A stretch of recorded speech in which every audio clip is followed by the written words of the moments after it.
بسم اللہ الرحمن الرحیم الحمد للہ رب العالمین والصلاة والسلام علی سید المرسلین محمد وعلی آلہ واصحابہ وزوجاتہ وذریاتہ ومن تبعہم بإحسان الی یوم الدین وبعد۔ مشاہدین اعظام، السلام علیکم ورحمۃ اللہ وبرکاتہ۔ ہماری بات ہوئی تھی پچھلی درس میں کہ طوفان، سورہ اعراف میں طوفان کا تذکر آیا ہے، اس سے مراد سیلاب ہے، اور کثرت سے جب اموات واقع ہوتی ہے، بہت زیادہ لوگ مرتے ہیں تو اس کو بھی طوفان کہتے ہیں۔ کبھی ہاتھ کو دانتوں سے شدت غم میں کاٹتا ہے، یہاں پر جو لفظ آیا ہے سقط، یعنی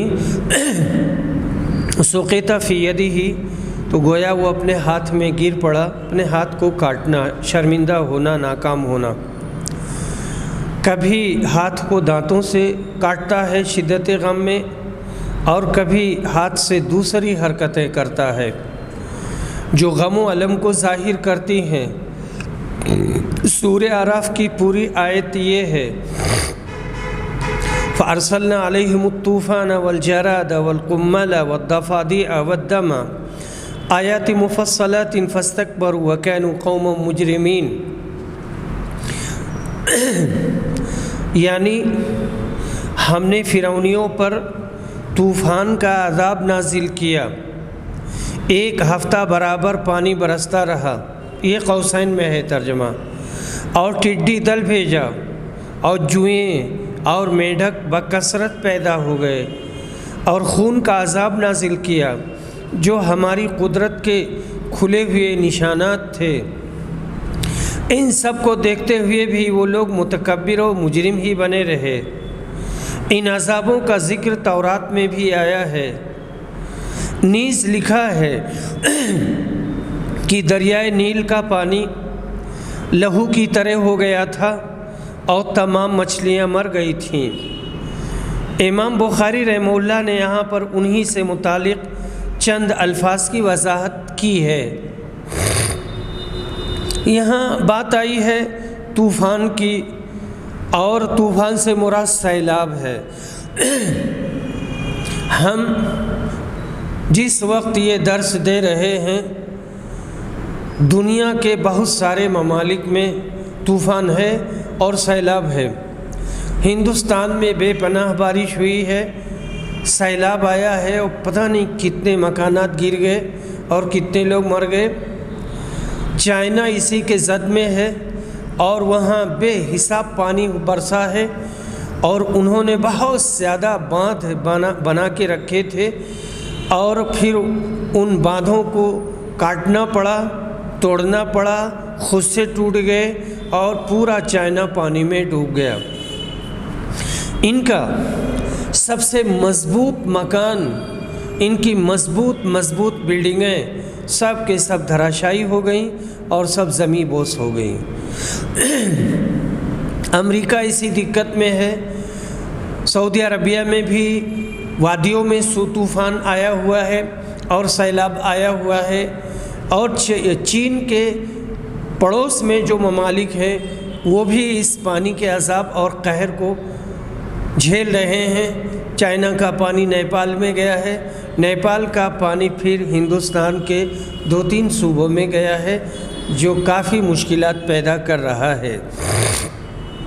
اس کے بارے میں جو خبریں آتی ہیں اور خبریں براڈ کاسٹ کرتے ہیں، تو اس میں یہی کہتے ہیں کہ جو پرکرت سے یعنی فطرت سے جو چھیڑ چھاڑ کرے گا تو فطرت اپنا انتقام لے گی، قدرت انتقام لے گی۔ تو قدرت کے بجائے یا قدرت کو اللہ الہ ماننے کے بجائے اور کہنے کے بجائے یہ کہتے ہیں کہ پرکرت اور فطرت سے جو چھیڑ چھاڑ کرتا ہے تو وہ انتقام لے گی، فطرت نہیں، قدرت انتقام لے گی، اللہ انتقام لے گا۔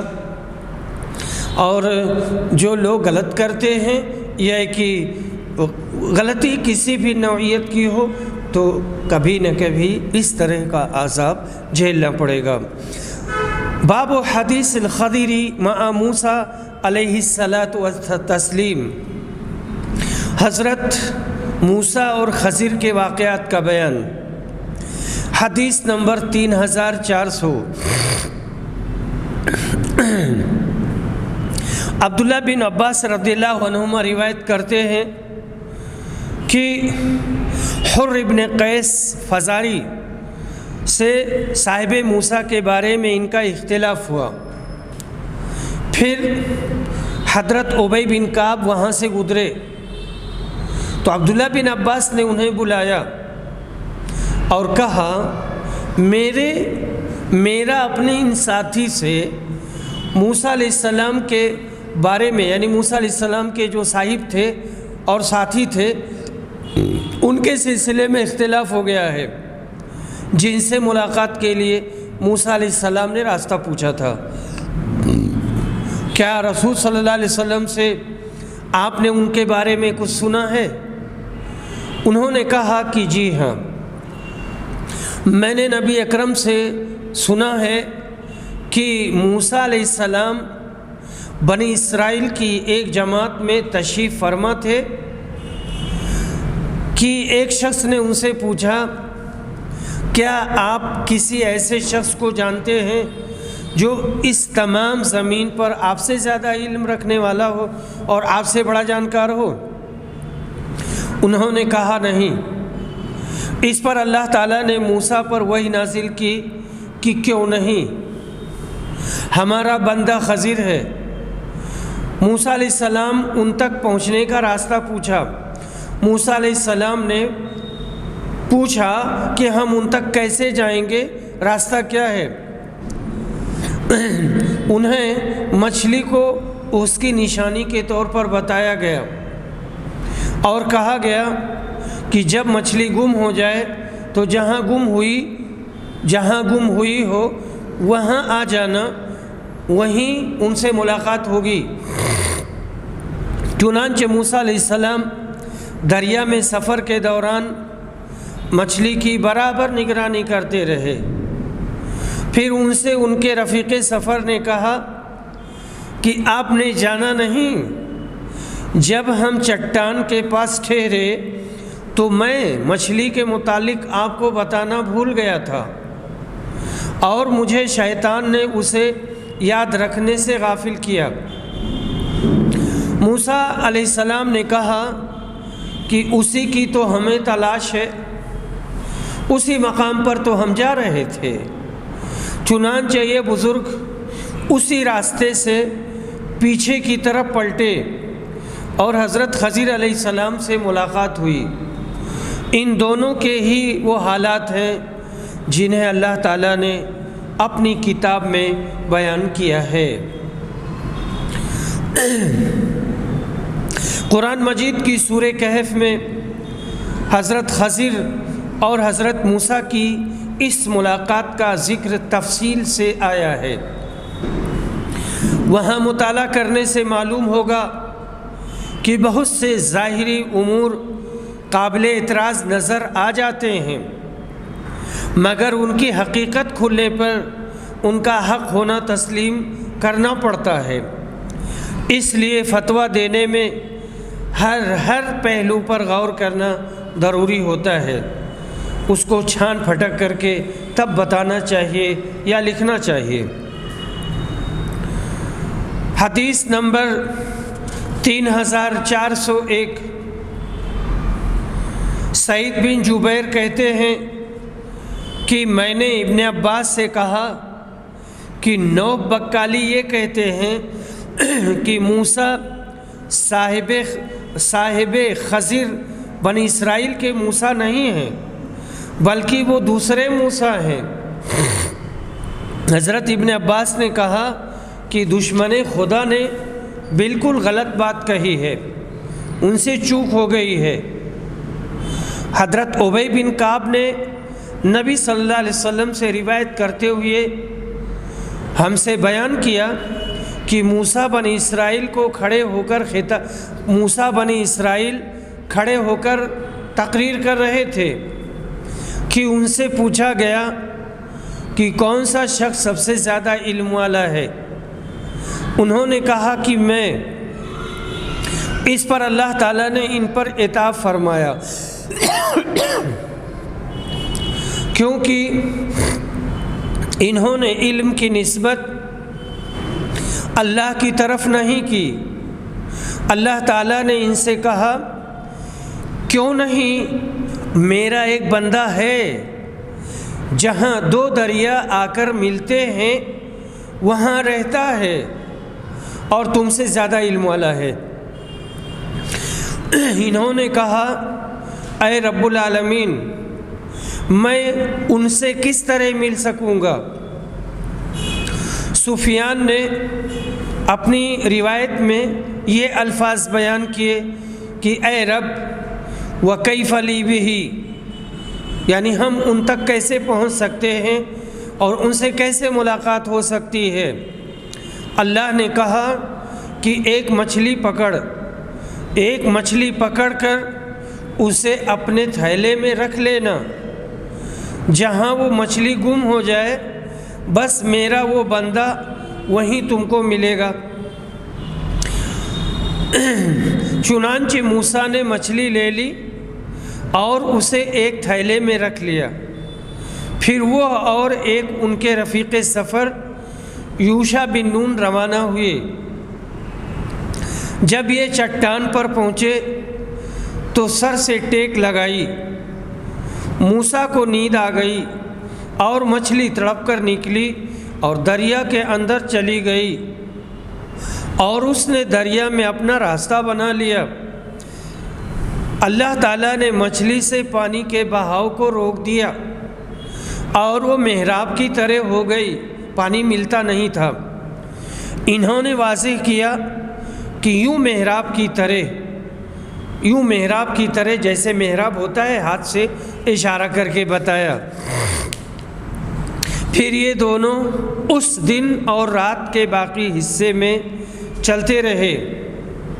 جب دوسرا دن آیا تو موسیٰ علیہ السلام نے اپنے رفیق سفر سے کہا کہ اب ہمارا کھانا لاؤ کیونکہ ہم اپنے اس سفر میں بہت تھک گئے ہیں. موسیٰ علیہ السلام نے اس وقت تک کوئی تھکان محسوس نہیں کی تھی جب تک وہ اس مقررہ جگہ سے آگے نہ بڑھ گئے جس کا اللہ نے انہیں حکم دیا تھا. ان کے رفیق نے کہا، یعنی یوشع بن نون نے، دیکھیے جب ہم چٹان پر اترے تھے تو میں مچھلی کے متعلق کہنا بھول گیا، آپ کو بتایا نہیں، اور مجھے اس کی یاد سے شیطان نے غافل رکھا، اور اس مچھلی نے تو وہیں چٹان کے قریب دریا میں اپنا عجیب و غریب راستہ بنا لیا تھا اور پانی میں اتر گئی تھی. مچھلی کو تو راستہ مل گیا اور یہ دونوں حیران تھے. موسیٰ علیہ السلام نے فرمایا کہ یہی وہ جگہ تھی جس کی تلاش میں ہم نکلے ہیں. چنانچہ یہ دونوں اسی راستے سے پیچھے کی طرف پلٹے اور جب اس چٹان پر پہنچے تو وہاں ایک بزرگ اپنا پورا جسم ایک کپڑے میں لپیٹے ہوئے موجود تھے. حضرت موسیٰ علیہ السلام نے السلام علیکم کہا اور انہوں نے جواب دیا. پھر کہا کہ تمہارے خطے میں سلام کا رواج کہاں سے آ گیا؟ موسیٰ علیہ السلام نے فرمایا کہ میں موسیٰ ہوں. انہوں نے پوچھا بنی اسرائیل کے موسیٰ؟ کہا ہاں، میں آپ کی خدمت میں اس لیے حاضر ہوا ہوں کہ آپ مجھے وہ علم نافع سکھا دیں جو آپ کو سکھلایا گیا ہے. انہوں نے کہا اے موسیٰ، میرے پاس اللہ کا دیا ہوا ایک علم ہے، اللہ تعالیٰ نے مجھے وہ علم سکھایا ہے اور آپ اس کو نہیں جانتے. اسی طرح آپ کے پاس اللہ کا دیا ہوا ایک علم ہے، اللہ تعالیٰ نے آپ کو سکھایا ہے اور میں اسے نہیں جانتا۔ موسیٰ علیہ السلام نے کہا کیا میں آپ کے ساتھ رہ سکتا ہوں؟ انہوں نے کہا کہ آپ میرے ساتھ صبر نہیں کر پائیں گے، اور واقعی آپ ان کاموں کے بارے میں صبر کر بھی کیسے سکتے ہیں جو آپ کے علم میں نہیں ہیں۔ اللہ تعالیٰ کے ارشاد امرا تک موسیٰ اور خضر دریا کے کنارے کنارے چلے، پھر ان کے قریب سے ایک کشتی گزری۔ ان حضرات نے کہا کہ انہیں بھی کشتی والے کشتی پر سوار کر لیں۔ کشتی والوں نے خضر علیہ السلام کو پہچان لیا اور کوئی مزدوری لیے بغیر ان کو سوار کر لیا۔ جب یہ حضرات اس پر سوار ہو گئے تو ایک چڑیا آئی اور کشتی کے کنارے بیٹھ کر اس نے پانی میں اپنی چونچ کو ایک بار یا دو بار مارا۔ خضر نے کہا اے موسیٰ، میرے اور آپ کے علم کی وجہ سے اللہ کے علم میں اتنی بھی کمی نہیں ہوئی جتنی اس چڑیا کے دریا میں چونچ مارنے سے دریا کے پانی میں کمی ہوئی ہوگی۔ بس سمجھانے کے لیے یہ بتایا۔ اتنے میں خضر نے کلہاڑی اٹھائی اور اسی کشتی میں سے ایک تختہ نکال لیا۔ حضرت موسیٰ نے جو نظر اٹھائی تو وہ اپنی کلہاڑی سے تختہ نکال چکے تھے۔ اس پر حضرت موسیٰ بول پڑے کہ یہ آپ نے کیا کیا؟ جن لوگوں نے ہمیں بغیر کسی اجرت کے سوار کر لیا، انہی کی کشتی پر آپ نے بری نظر ڈالی اور اسے چیر دیا کہ سارے کشتی والے ڈوب جائیں۔ اس میں کوئی شبہ نہیں کہ آپ نے نہایت ناگوار کام کیا، غیر مناسب اقدام کیا۔ حضرت خضر نے کہا کیا میں نے آپ سے پہلے ہی نہیں کہہ دیا تھا کہ آپ میرے ساتھ صبر نہیں کر سکتے؟ موسیٰ علیہ السلام نے کہا یہ بے صبری اپنے وعدہ کو بھول جانے کی وجہ سے ہوئی، اس لیے آپ اس چیز کا مجھ سے مواخذہ نہ کریں جو میں بھول گیا تھا، اور میرے معاملے میں تنگی نہ فرمائیں۔ یہ پہلی بات حضرت موسیٰ علیہ السلام سے بھول کر ہوئی تھی۔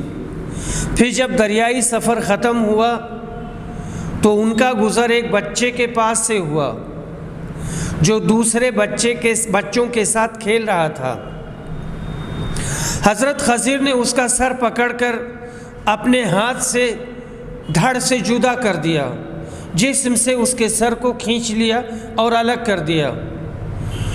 سفیان نے اپنے ہاتھ سے جدا کرنے کی کیفیت بتانے کے لیے اشارہ کیا جیسے وہ کوئی چیز توڑ رہے ہوں، اسے توڑ کر الگ کر دیا جاتا ہے۔ اس پر حضرت موسیٰ نے کہا کہ آپ نے ایک جان کو ضائع کر دیا اور ایک بچے کو قتل کر دیا، کسی دوسری جان کے بدلے میں بھی یہ نہیں تھا، یعنی آپ نے ایک بچے کو قتل کر دیا جبکہ اس بچے نے کچھ نہیں کیا تھا، وہ معصوم تھا۔ بلا شبہ آپ نے ایک برا کام کیا۔ حضرت خضر نے کہا کیا میں نے آپ سے پہلے ہی نہیں کہا تھا کہ آپ میرے ساتھ صبر نہیں کر سکتے؟ حضرت موسیٰ نے کہا اچھا، اس کے بعد اگر میں نے آپ سے کوئی بات پوچھی تو پھر آپ مجھے ساتھ نہ لے چلیے گا، بے شک آپ میرے بارے میں حد عذر کو پہنچ چکے ہیں۔ پھر یہ دونوں آگے بڑھے اور جب ایک بستی میں پہنچے تو بستی والوں سے کہا کہ وہ انہیں اپنا مہمان بنا لے، لیکن انہوں نے انکار کر دیا۔ پھر اس بستی میں انہیں ایک دیوار دکھائی دی جو بس گرنے ہی والی تھی۔ خضر علیہ السلام نے اپنے ہاتھ سے یوں اشارہ کیا، سفیان نے کیفیت بتانے کے لیے اس طرح اشارہ کیا جیسے وہ کوئی چیز اوپر کی طرف پھیر رہے ہوں۔ میں نے سفیان سے مائلن کا لفظ صرف ایک مرتبہ سنا تھا۔ حضرت موسیٰ نے کہا کہ یہ لوگ تو ایسے تھے کہ ہم ان کے ہاں آئے اور انہوں نے ہماری میزبانی سے انکار کر دیا، پھر ان کی دیوار آپ نے ٹھیک کر دی، اگر آپ چاہتے تو اس کی اجرت ان سے لے سکتے تھے۔ حضرت خضر نے کہا کہ بس یہاں سے میرے اور آپ کے درمیان جدائی ہو گئی۔ جن باتوں پر آپ صبر نہ کر سکے میں ان کی تعویل و توجیہ تم پر واضح کروں گا۔ نبی صلی اللہ علیہ وسلم نے فرمایا ہماری تو خواہش یہ تھی کہ موسیٰ صبر کرتے اور اللہ تعالیٰ تکوینی واقعات ہمارے لیے بیان کرتا۔ تکوین کون یکون، تکوین یہ مصدر ہے، اردو میں تو کہتے ہیں تکوین پیدا کرنا، وجود میں لانا، یہ اس کا تعلق تقدیر سے ہے۔ سفیان نے بیان کیا کہ نبی صلی اللہ علیہ وسلم نے فرمایا اللہ حضرت موسیٰ پر رحم کرے، اگر انہوں نے صبر کیا ہوتا تو ان کے مزید واقعات ہمیں معلوم ہوتے۔ حضرت ابن عباس نے جمہور کی قرأت وراءہم کے بجائے امامہم ملک یاخذ کل سفینۃ غصبہ پڑھا ہے، اور وہ بچہ جس کی خضر نے جان لی تھی کافر تھا اور اس کے والدین مومن تھے۔ پھر مجھ سے سفیان نے بیان کیا کہ میں نے حدیث عمرو بن دینار سے 2 مرتبہ سنی تھی اور انہی سے سن کر یاد کی تھی۔ سفیان نے کسی سے پوچھا تھا کہ کیا یہ حدیث آپ نے عمرو بن دینار سے سننے سے پہلے ہی کسی دوسرے شخص سے سن کر یاد کی تھی، یا اس کے بجائے یہ جملہ کہا تحفظتہ من انسان، کسی انسان سے سن کر؟ تو سفیان نے کہا کہ دوسرے کسی شخص سے سن کر میں یاد کرتا، کیا اس حدیث کو عمرو بن دینار سے میرے سوا کسی اور نے بھی روایت کیا ہے؟ میں نے ان سے یہ حدیث 2 یا 3 مرتبہ سنی اور انہی سے یاد کی ہے۔ حدیث نمبر 3402، ابو ہریرہ رضی اللہ عنہ روایت کرتے ہیں کہ نبی صلی اللہ علیہ وسلم نے فرمایا خضر کا یہ نام اس وجہ سے ہوا کہ وہ ایک سوکھی زمین جہاں سبزی کا نام بھی نہ تھا بیٹھے، لیکن جو ہی وہاں سے اٹھے تو وہ جگہ سرسبز ہو کر لہلہانے لگی۔ کہتے ہیں کہ حضرت خضر کا نام بلیہ بن ملکان بن قانے بن عائبہ بن شالخ، اور پھر شالخ کے بعد میں ایک نام ہے ان کے والد کا جو پڑھا نہیں جا رہا ہے، اور اس کے بعد سام بن نوح ہے۔ وہ حضرات ابراہیم علیہ السلام سے پہلے پیدا ہو چکے تھے، یعنی جو کئی ایک نام آئے ہیں، اسی وجہ سے حضرات کہا ہے۔ ابن عباس سے منقول ہے کہ وہ حضرت آدم کے صلبی بیٹے تھے، اور بھی مختلف روایات ہیں۔ بقول قسطلانی اکثر علماء و صوفیہ کہتے ہیں کہ وہ زندہ ہیں، مگر امام بخاری اور محققین امت اہل حدیث کا کہنا ہے کہ وہ موجود نہیں ہیں، اور اس کی بالکل واضح دلیل رسول صلی اللہ علیہ وسلم کا وہ فرمان ہے، شروع میں کتاب العلم میں یا کسی اور جگہ پر یہ حدیث آئی ہے، اور میں نے بہت تفصیل کے ساتھ ان کا بھی تذکرہ کیا تھا کہ رسول اعظم صلی اللہ علیہ وسلم نے فرمایا تھا آج روئے زمین پر جتنے لوگ ہیں سب مر جائیں گے، یعنی 100 سال کے سرے تک سب مر جائیں گے، کوئی باقی نہیں بچے گا، اور ٹھیک ایسے ہی ہوا۔ ان کے بیٹھنے سے زمین کا سرسبز ہونا ان کی کرامت تھی۔ تو اس بیچ میں، اس 100 سال کے بیچ میں جتنے بھی لوگ رہے ہوں گے سب کے سب گزر گئے ہوں گے، انہی میں یہ بھی رہے ہوں گے۔ جہاں یہ بیٹھے تھے وہاں سبز ہو گیا تھا، یہ ان کی کرامت تھی۔ اولیاء اللہ کی کرامت برحق ہے، بشرطے کی صحیح طور پر ثابت ہو، من گھڑت نہ ہو، مگر یہ کرامت محض اللہ تعالیٰ کا عطیہ ہوتی ہے۔ اولیاء اللہ ہر وقت اس کے محتاج ہیں۔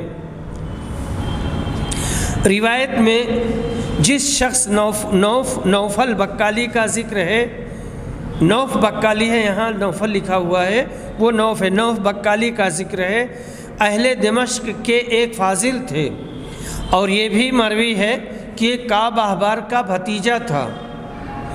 اس کا خیال تھا کہ صاحب خضر موسیٰ بن میشا ہیں جو تورات کی بنا پر رسول ہیں، مگر صحیح بات یہی ہے کہ صاحب خضر حضرت موسیٰ بن عمران تھے۔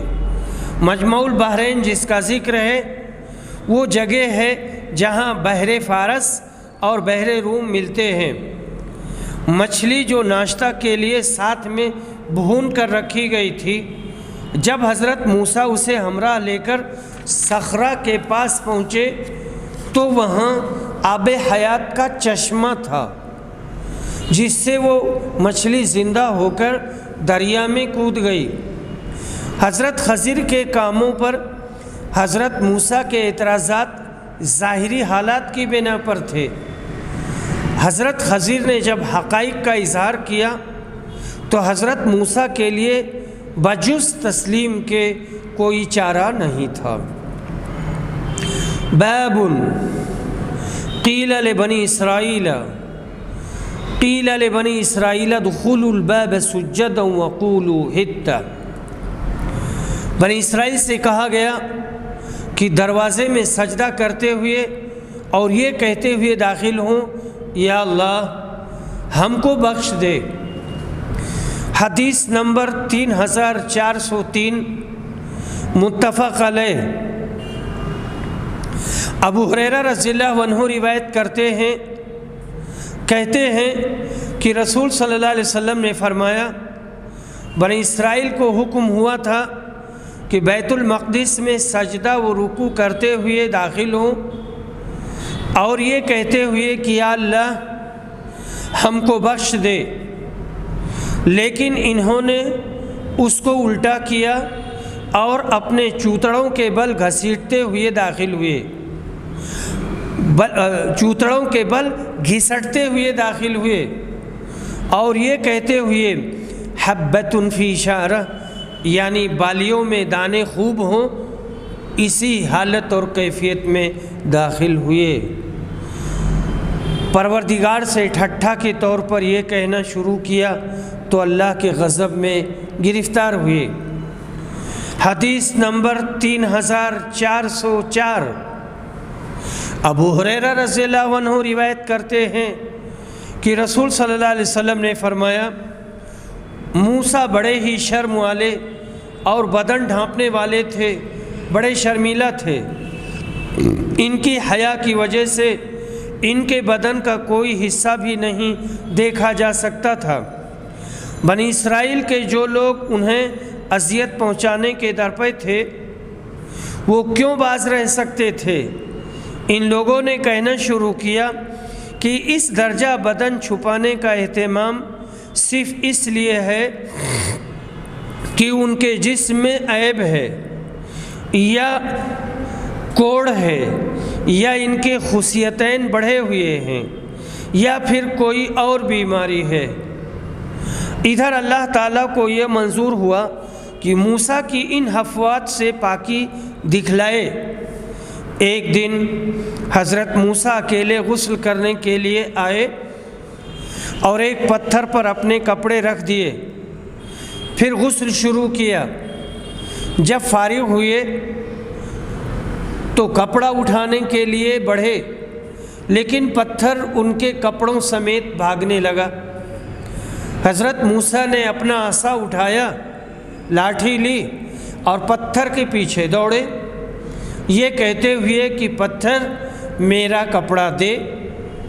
آخر بنی اسرائیل کی جماعت ایک جماعت تک پہنچ گئے اور ان سب نے ان کو ننگا دیکھ لیا، اللہ کی مخلوق میں سب سے بہتر حالت میں، اور اس طرح اللہ تعالیٰ نے ان کی تہمت سے ان کی برات کر دی۔ اب پتھر بھی رک گیا اور آپ نے کپڑا اٹھا کر پہنا، پھر پتھر کو اپنے عصا سے مارنے لگے۔ اللہ کی قسم، اس پتھر پر موسیٰ کے مارنے کی وجہ سے 3 یا 4 یا 5 جگہ نشان پڑ گئے تھے۔ اللہ تعالیٰ کے اس فرمان، تم ان کی طرح نہ ہو جانا جنہوں نے موسیٰ کو اذیت دی تھی۔ پھر ان کی تہمت سے اللہ تعالیٰ نے انہیں بری کر دیا، اور وہ اللہ کی بارگاہ میں بڑی شان والے اور عزت والے تھے۔ وآخر دعوانا الحمد للہ رب العالمین۔